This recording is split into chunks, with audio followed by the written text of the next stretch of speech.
Software development models.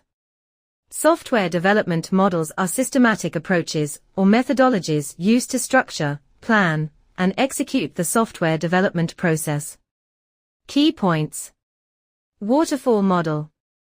A sequential approach with distinct phases, requirements, design, implementation, testing, deployment, and maintenance, where each phase depends on the completion of the previous one.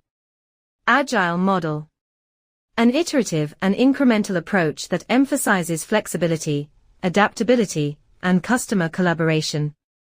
Development occurs in short cycles, iterations, with continuous feedback and adjustments throughout the process. Comparison. Waterfall follows a rigid, linear progression from one phase to another. Changes are challenging to incorporate once a phase is completed. Agile allows for flexibility